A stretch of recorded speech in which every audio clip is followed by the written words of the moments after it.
आज की ताजा खबरों के अपडेट में बात करेंगे वाहन चालकों के लिए बड़ी राहत।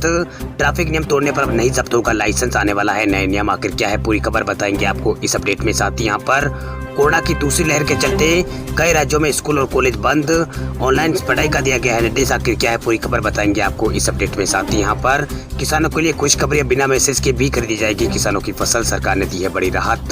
क्या है पूरी खबर बताएंगे आपको इस अपडेट में। साथ ही यहाँ पर व्हाट्सएप चलाने वाले लोगों के लिए एक जरूरी खबर है। इसके अलावा पबजी गेम खेलने वाले लोगों के लिए एक बड़ा अपडेट आ रहा है सामने, खबर को भी जानेंगे विस्तार से। साथ ही यहाँ पर डिजिटल ट्रांजैक्शन करने वाले लोगों के लिए एक बहुत बड़ी खबर आ रही है सामने, इस खबर को भी जानेंगे पूरे विस्तार से। साथ ही यहाँ पर एलपीजी के दामों को लेकर एक बड़ी राहत की खबर आ रही है सामने, इस खबर को भी जानेंगे पूरे विस्तार से। साथ ही आज की तमाम बड़ी और काम की खबरों की बात करेंगे इस अपडेट में। बात करते हैं आज की पहली बड़ी खबर की, तो वाहन चालकों के लिए बड़ी राहत। ट्रैफिक नियम तोड़ने पर अब जब्त नहीं होगा लाइसेंस, जल्द आने वाला है नियम। वर्तमान के ट्रैफिक नियमों के अनुसार यदि कोई वाहन चालक ट्रैफिक रूल्स का उल्लंघन करता है तो वाहन चालक के लाइसेंस को 3 महीने के लिए कैंसिल कर दिया जाता है। इसका मतलब है कि ट्रैफिक नियमों को तोड़ने पर जुर्माने के साथ साथ ड्राइविंग लाइसेंस को भी 3 महीने के लिए इनवैलिड यहाँ पर किया जाता है। लेकिन अब ऐसा नहीं किया जाएगा, ट्रैफिक नियम तोड़ने पर लाइसेंस कैंसिल नहीं होगा। वही मीडिया रिपोर्ट के मुताबिक सड़क परिवहन मंत्रालय इस तरह के ट्रैफिक नियमों में बदलाव करने की तैयारी कर रहा है, जिससे सभी वाहन चालकों को राहत मिल सकेगी। मंत्रालय ने ये प्लान वाहन चालकों की परेशानी को देखते हुए बनाया है। इसे लागू होने के बाद ये यहाँ पर नियम लागू होने के बाद वाहन चालकों को लाइसेंस वापस पाने के लिए चक्कर नहीं काटने पड़ेंगे। वही अभी जो नियम है, संशोधित मोटर व्हीकल एक्ट लागू होने के बाद कुछ ट्रैफिक नियमों का उल्लंघन करने पर जुर्माने लगाने के साथ साथ 3 महीनों के लिए ड्राइविंग लाइसेंस को भी जब्त करने का नियम है। वही इसका मतलब यह है कि यदि कोई व्यक्ति ट्रैफिक नियम तोड़ता पाया जाता है तो ट्रैफिक पुलिस उसके लाइसेंस को जब्त कर लेती है और उसे ट्रैफिक पुलिस कार्यालय में जमा कर देते हैं, जो कि 3 महीने बाद उसे वापस मिलता है। ऐसे में उन वाहन चालकों को सबसे ज्यादा परेशानी का सामना करना पड़ता है जो दूसरे राज्यों से आते हैं। उन्हें अपने लाइसेंस पाने के लिए वापस उसी राज्य आना पड़ता है, उसी जगह पर आना पड़ता है जहां उसका लाइसेंस जब्त हुआ था। चलिए बात करते हैं अगली बड़ी खबर की, तो बिहार बोर्ड का 10वीं का रिजल्ट हुआ है जारी। 78% छात्र हुए हैं पास। बिहार स्कूल एग्जामिनेशन बोर्ड यानी BSEB ने यहाँ पर 10वीं का रिजल्ट घोषित कर दिया है। शिक्षा मंत्री विजय कुमार चौधरी ने रिजल्ट की घोषणा की। वही बिहार बोर्ड में 10वीं में इस साल 78% छात्र पास हुए हैं। वही बीते साल के मुकाबले इस साल रिजल्ट कम रहा है। वही बीते कुछ सालों से यहाँ पर रिजल्ट कुल 80% के आसपास यहाँ पर अगले साल पास हुए थे, लेकिन सभी छात्र अपना 10वीं का रिजल्ट जो BSP है यानी बिहार बोर्ड online.bihar.gov.in इस वेबसाइट पर जाकर चेक कर सकते हैं। वही हालांकि ज़्यादा लोड होने के चलते सर्वर डाउन है, साइट के खुलने में यहाँ पर दिक्कतों का सामना करना पड़ रहा है। वही बिहार बोर्ड के नतीजे आप बिहार बोर्ड online.bihar.gov.in के अलावा यहाँ पर biharboard.online.com पर भी चेक कर सकते हैं। इस साल यानी 2021 में कक्षा 10वीं की परीक्षा में 16,64,000 के आसपास छात्रों ने हिस्सा लिया था। वही BSEB ने अपने ट्विटर हैंडल पर इस बात की सूचना दी है। वही BSEB बोर्ड द्वारा यहाँ पर मैट्रिक परीक्षा 17 फरवरी को और 24 फरवरी 2021 से यहाँ पर आयोजित की गई थी।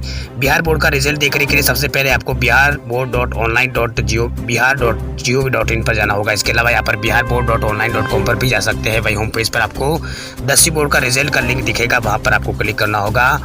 आपसे वहाँ पर 10वीं का एडमिट कार्ड या फिर रोल नंबर पूछा जाएगा, वो डालने के बाद में आपको लॉगिन करना होगा, फिर आपकी मार्कशीट आपकी स्क्रीन पर सामने आ जाएगी। चलिए बात करते हैं अगले अपडेट की, तो उत्तर प्रदेश में कोरोना को लेकर सरकार ने जारी की है नई गाइडलाइन। देश में बढ़ रही कोरोना संक्रमण को देखते हुए उत्तर प्रदेश सरकार अलर्ट हो गई है। सरकार ने अब ज्यादा भीड़ इकट्ठी ना हो उसके लिए यहाँ पर लिमिट तय कर दी है। प्रदेश में लगातार कोरोना के मामलों में इजाफे को देखते हुए योगी सरकार ने कहा है कि शादियां और अन्य सामाजिक समारोह में एक समय में केवल 100 से ज्यादा लोगों की ज्यादा इकट्ठा होने की अनुमति नहीं दी जाएगी। वही मुख्यमंत्री योगी आदित्यनाथ ने बैठक में निर्देश देते हुए कहा कि मेहमानों की सुरक्षा प्रोटोकॉल का पालन मेहमानों को यहाँ पर करना होगा, जिसमें मास्क पहना और सामाजिक दूरी बनाए रखना शामिल है। इसके अलावा मुख्यमंत्री ने आगामी पंचायत चुनाव में उम्मीदवारों को केवल 5 लोगों के समूह के साथ प्रचार करने का यहाँ पर बात कही है। इसमें भी यहाँ पर मास्क और सैनिटाइजर यहाँ पर साथ रखना होगा। वही उत्तर प्रदेश में कोरोना के बढ़ते मामलों को देखकर सरकार ने सख्त नियम यहाँ पर कर दिए हैं। शहरी इलाकों में कोरोना मरीज मिलने पर इलाका कंटेनमेंट जोन घोषित होगा। वही एक मरीज मिलने पर 20 मकान सील होंगे। एक से अधिक केस मिलने पर 60 मकानों को इलाका सील कर दिया जाएगा। वही सरकार ने जो नियम बनाए हैं उसके मुताबिक कंटेनमेंट जोन में लोगों का आना जाना बंद हो जाएगा। वहाँ के लोग 14 दिन तक यहाँ पर 14 दिन तक इसी स्थिति में उनको रहना पड़ेगा। वही इलाके में यहाँ पर सर्विलेंस टीम सर्वे और जाँच यहाँ पर करेगी। चलिए बात करते हैं अगली बड़ी खबर की, तो कोरोना की दूसरी लहर के चलते देश के कई राज्यों में स्कूल कॉलेज बंद, ऑनलाइन पढ़ाई का दिया गया है निर्देश। महाराष्ट्र, पंजाब, दिल्ली समेत देश के कई राज्यों में कोरोना के लगातार मामले बढ़ रहे हैं, इसलिए विद्यालयों को और कॉलेजों को यहाँ पर बंद करने का फैसला सरकारों की ओर से लिया गया है। वहीं देश में कोरोना संक्रमितों की मरीजों की संख्या लगातार बढ़ रही है। इसे देखते हुए सरकार ने ये बड़े फैसले लिए हैं। सरकारों ने फैसले लिए हैं। वहीं दिल्ली, गुजरात, तमिलनाडु जैसे राज्यों में यहाँ पर अनिश्चितकाल के लिए विद्यालय को बंद करने की घोषणा हुई है, जबकि उत्तर प्रदेश, राजस्थान, बिहार, पंजाब समेत देश के कई राज्यों में सीमित अवधि के लिए कक्षाओं को निलंबित यहाँ पर किया गया है। वही विद्यालयों की स्थिति के मद्देनजर ऑनलाइन कक्षाएं यहाँ पर आयोजित करने के निर्देश दिए गए हैं। वही उत्तर प्रदेश सरकार ने 8वीं कक्षा तक के विद्यार्थियों के लिए 11 अप्रैल तक विद्यालयों को बंद करने की घोषणा की है। इससे पहले राज्य सरकार ने 31 मार्च तक सभी विद्यालयों को बंद करने की घोषणा की थी। वही महाराष्ट्र में सिर्फ 10वीं और 12वीं कक्षा के लिए महाराष्ट्र लोक सेवा आयोग की परीक्षा की तैयारी कर रहे उम्मीदवारों को स्कूल में आने की यहाँ पर अनुमति मिली हुई है। वही महाराष्ट्र में कोरोना के लगातार नए मामले सामने आ रहे हैं। इसके बाद यहाँ पर सरकार यहाँ पर सख्त हो गई है। पंजाब सरकार ने 10 अप्रैल तक सभी विद्यालयों को बंद रखने की बात यहाँ पर कही है, घोषणा यहाँ पर की है। इससे पहले सरकार ने विद्यालयों और कॉलेजों को यहाँ पर 31 मार्च तक बंद रखने के निर्देश दिए थे। वही गुजरात में पहले से 9वीं तक के विद्यार्थियों के लिए अनिश्चितकाल तक के लिए विद्यालयों को बंद कर दिया गया है। वही राजस्थान सरकार ने भी इन कक्षाओं को मतलब पहले से लगाकर 9वीं कक्षा के लिए विद्यार्थियों के लिए यहाँ पर स्कूल कॉलेज को बंद करने का निर्देश राजस्थान सरकार ने 19 अप्रैल तक के लिए दे दिया है। वहीं बिहार सरकार ने भी 5 अप्रैल से 11 अप्रैल के बीच यहाँ पर विद्यालयों को यहाँ पर बंद करने का फैसला लिया है। वहीं कर्नाटक सरकार ने प्राथमिक विद्यालय और माध्यमिक विद्यालयों में आवासीय छात्रावास को बंद करने के लिए यहाँ पर 10वीं, 11वीं और 12वीं की कक्षाओं के लिए वैकल्पिक उपस्थिति की व्यवस्था यहाँ पर दी है। मध्य प्रदेश में भी 15 अप्रैल तक 8वीं तक की सभी कक्षाएं मतलब 8वीं तक के विद्यार्थियों के लिए ये विद्यालय बंद करने के निर्देश यहाँ पर दिए गए। इसके अलावा तमिलनाडु में विद्यालय 9वीं और 10वीं और 11वीं की कक्षा के लिए विद्यार्थियों के लिए 2 मार्च से अगले आदेश तक यहाँ पर तमिलनाडु में बंद है। वहीं छत्तीसगढ़ में भी 22 मार्च को सरकार ने सभी विद्यालयों और कॉलेजों को बंद करने का निर्देश दिया था। केंद्र शासित प्रदेश पांडुचेरी में भी सभी विद्यालयों को 22 मार्च से ही बंद करने का आदेश दिया गया है। चलिए बात करते हैं अगली बड़ी खबर की। तो बिना मैसेज के भी खरीदी जाएगी किसानों की फसल। हरियाणा सरकार ने नियमों में किया है बदलाव। हरियाणा में 1 अप्रैल से शुरू हुई फसल की खरीद को लेकर राज्य सरकार ने अब नियमों में बदलाव कर दिया है। मुख्यमंत्री मनोहर खट्टर की अगुवाई में सरकार ने किसानों की सुविधा यहाँ पर बढ़ाई है। सरकार ने कहा है कि अब बिना मैसेज के भी किसानों की फसल उसी दिन खरीदी जाएगी, जिसका भुगतान भी 72 घंटे के भीतर किया जाएगा। सरकार ने कहा है कि किसान सरकारी खरीद का लाभ लेने के लिए मेरी फसल मेरा ब्यूरो पोर्टल पर रजिस्ट्रेशन करें। मेरी फसल मेरा ब्यूरो में दर्ज किसान की फसल बिना मैसेज के भी यहाँ पर खरीदी जाएगी, उसकी फसल उसी दिन यहाँ पर खरीदी जाएगी। सरकार ने ये निर्देश यहाँ पर दिया है। वही हरियाणा के कृषि मंत्री ने कहा है कि अधिकारी मंडी में बिना मैसेज के भी किसानों को यहाँ पर गेट पास मुहैया करवाएं। वही जो मंडियाँ है वो यहाँ पर किसानों को गेट पास मुहैया कराएगी। वही उन्होंने कहा है कि किसानों की फसल की यहाँ पर सरकारी खरीद होगी, इसके लिए मेरी फसल मेरा ब्यूरो में रजिस्ट्रेशन करवाना होगा। वही मेरी फसल मेरा ब्यूरो का रजिस्ट्रेशन अभी हरियाणा के अंदर खुला हुआ है। चलिए बात करते हैं अगले अपडेट की। तो बढ़ते कोरोना के मामलों को लेकर 8 अप्रैल को सभी राज्यों के मुख्यमंत्रियों से बातचीत करेंगे पीएम मोदी। प्रधानमंत्री नरेंद्र मोदी आगामी 8 अप्रैल को वीडियो कॉन्फ्रेंसिंग के जरिए सभी राज्यों के मुख्यमंत्रियों से कोरोना वायरस के बढ़ते मामलों और उसके खिलाफ जारी टीकाकरण के मुद्दे पर बातचीत करेंगे। राज्यों के मुख्यमंत्रियों के साथ पीएम मोदी की ये बैठक गुरुवार को शाम 6:30 बजे होगी। कोरोना के बढ़ते मामलों को लेकर केंद्र सरकार की गंभीरता का इसी बात से अंदाजा लगाया जा सकता कि प्रधानमंत्री नरेंद्र मोदी हफ्ते भर के अंदर दूसरी बार ये बैठक करने जा रहे हैं। एक दिन पहले 4 अप्रैल को यहाँ पर पीएम मोदी ने कोरोना के बढ़ते मामलों को लेकर एक उच्च स्तरीय यहाँ पर बैठक की थी। उन्होंने कहा था कि कोविड-19 का ताजा संक्रमण का दौर से निपटने के लिए राज्यों को कड़े और व्यापक यहाँ पर कदम उठाने होंगे। इसके साथ संक्रमण के प्रसार को रोकने के लिए पीएम मोदी ने 5 स्तरीय रणनीति टेस्टिंग, ट्रेसिंग और ट्रीटमेंट और कोविड व्यवहार और टीकाकरण को गंभीरता से और प्रतिबद्धता से लागू करने के सुझाव यहाँ पर पीएम मोदी ने दिया था। बात करते हैं अगले अपडेट की। तो पबजी गेम को लेकर ये बड़ा अपडेट आ रहा है सामने। PUBG new state battle royale game के भारत में लॉन्च पर क्रॉपटन कंपनी ने कही है बड़ी बात। पबजी न्यू स्टेट गेम का इंतजार कर रहे भारतीय फैंसों के लिए निराश करने वाली खबर है। पबजी न्यू स्टेट के पब्लिशर ने कहा है कि वो भारत में इस गेम को लॉन्च करने की योजना पर काम नहीं कर रहा है। वही पबजी मोबाइल पर भारत सरकार ने काफी कड़ा रुख यहाँ पर किया हुआ है। अभी तक हाल में ही कैबिनेट मंत्री प्रकाश जावड़ेकर ने इस गेम को हिंसक तक करार यहाँ पर दे दिया था। उन्होंने ये भी कहा था कि ये लत लगाने वाला गेम की कैटेगरी में आता है, जिसकी लत यहाँ पर लग जाती है। वही साउथ कोरिया की वेबसाइट द गुरु के मुताबिक पबजी न्यू स्टेट को भारत में लॉन्च करने की कंपनी की कोई योजना नहीं है। इस वजह से इस बैटल रोल गेम को भारत में जो गेम है इसकी यहाँ पर भारत में प्री-रजिस्ट्रेशन से भी यहाँ पर भारत को इससे बाहर रखा गया है। वही पबजी न्यू स्टेट के बारे में इस साल 25 फरवरी को बताया गया था, जिसके बाद गेम को प्री रजिस्ट्रेशन के लिए उपलब्ध करवाया गया था। पबजी न्यू स्टेट के बारे में फैंस को उम्मीद थी कि ये पबजी का नया अवतार भारत में आ सकता है। इसी वजह से इसको क्रॉपटन पब्लिश यहाँ पर करने वाला था, जिसमें चीनी कंपनी की हिस्सेदारी नहीं रखी गई थी। वही पबजी मोबाइल को पिछले साल भारत में यहाँ पर चीनी कंपनी की हिस्सेदारी की वजह से बैन कर दिया गया था। वही बैन के बाद से कंपनी लगातार कोशिश कर रही है कि पबजी को भारत में यहाँ पर वापस लेकर आए, यानी ये गेम भारत में वापस लॉन्च करने की कोशिश ये कंपनी लगातार कर रही है। इसको लेकर भारत सरकार से कई बार बात की, यहाँ पर कोशिश भी की गई है। कंपनी ने कई बार भारत सरकार से बातचीत की है, लेकिन बातचीत सफल नहीं हो सकी है। कुछ रिपोर्ट के मुताबिक पबजी मोबाइल को लेकर 2 महीने में कोई यहाँ पर खुशखबरी भारत में मिल सकती है। चलिए बात करते हैं अगली बड़ी खबर की। तो व्हाट्सएप को लेकर एक बड़ा अपडेट आ रहा है सामने। व्हाट्सएप का बदलेगा रंग, 24 घंटे में मैसेज हो जाएगा गायब। आ रहे हैं ये कमाल की फीचर। मैसेजिंग ऐप व्हाट्सएप ने इस साल कई नए फीचर लॉन्च किए हैं। इसमें डेस्कटॉप ऐप के लिए वीडियो कॉलिंग और वॉइस कॉलिंग का सपोर्ट भी शामिल है।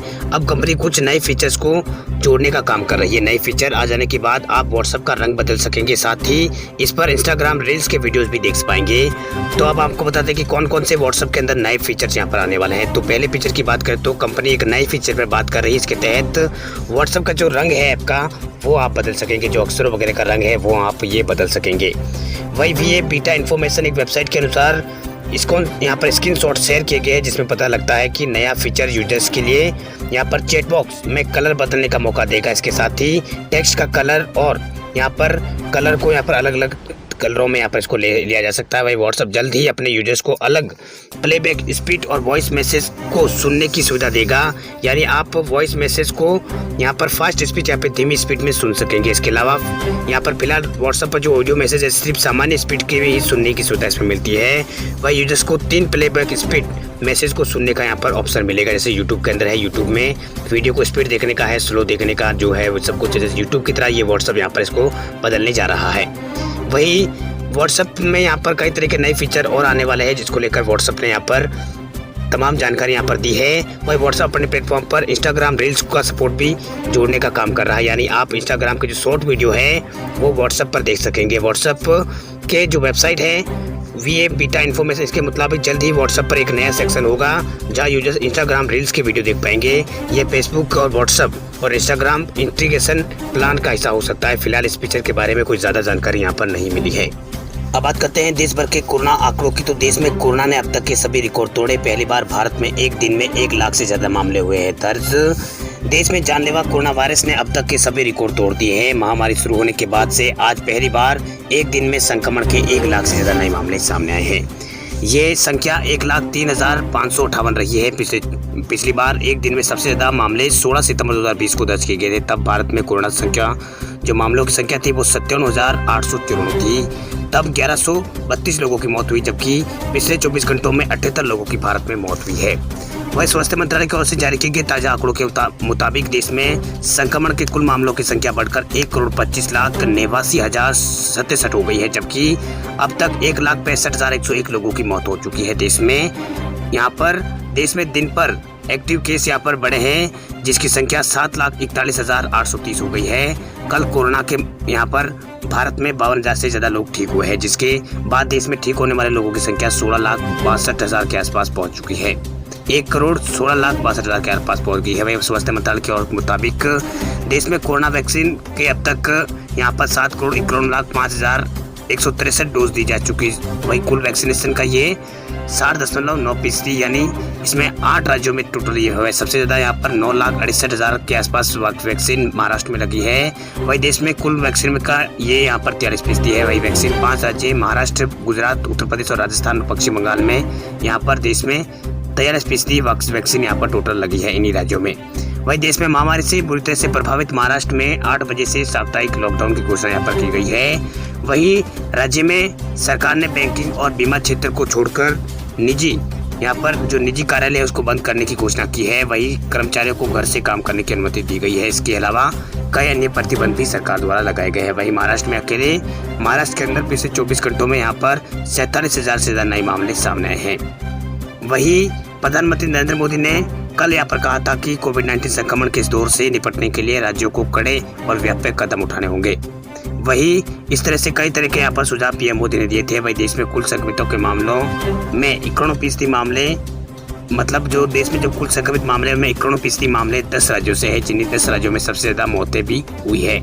वही पीएमओ के बयान के मुताबिक 14 दिनों में देश में मामलों की कुल संख्या 4.5% टोटल मामलों में पंजाब से है। वही ज़्यादा मौतें कुल संख्या इसकी हिस्सेदारी 16.3% रही है।